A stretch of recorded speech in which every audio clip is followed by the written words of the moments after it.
let's install Visual Studio Code, VS Code download.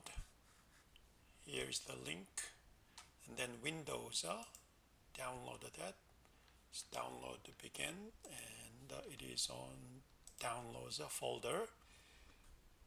It is being downloaded, just will be done in a few seconds.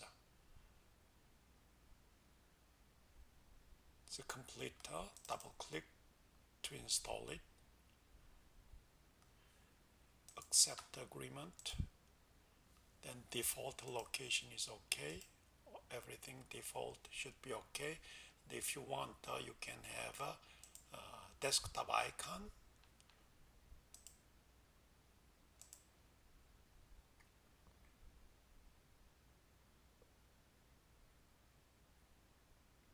So installation is done. Finish it, and desktop icon showed up, and then it is launched.